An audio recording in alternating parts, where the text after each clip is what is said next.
তো এইগুলো হলো অন্য চ্যাপ্টার, আর এটা হলো অন্য চ্যাপ্টার।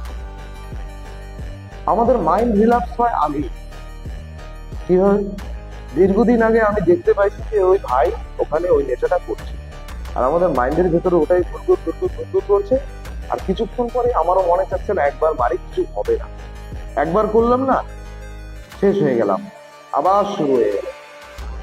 তো মানে আমি যেটা করলে আমার গত 10 বছর পিছায় গেছে, যা করে আমার 15 বছর পিছায় গেছে, যেগুলো কর্ম করে আমার জীবনে কোনো উন্নতি আসে নাই, উল্টো অবনতি ছাড়া, যেগুলো কর্ম করলে আমার পিতা মাতা কান্নাকাটি করছে, যেগুলো কর্ম করলে আমার পরিবার এবং পরিবেশ আমাকে দুঃসাই দুঃসাই করছে, আমাকে কেউ ভ্যালু দেয় নাই, ভ্যালুলেস করে দিয়েছে, তাহলে কেন আমি ওই কর্মগুলোতে আবার লিপ্ত হব?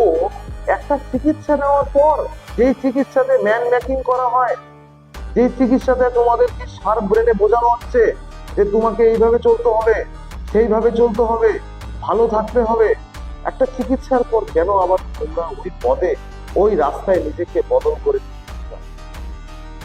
যাক না, কোথায় কি হচ্ছে আমি নিজের চোখে দেখতে পাই। দমদম এয়ারপোর্ট থেকে আসার সময় বললাম না, আমি দেখছি যে 15 বছরের 16 বছরের মেয়েরা গাঁজা খাচ্ছে, একটা লাইনে দাঁড়িয়ে গাঁজা খাচ্ছে। কোথায় সেটা? কলকাতা, দমদম। সেটা কি আমাদের এখানে নেই?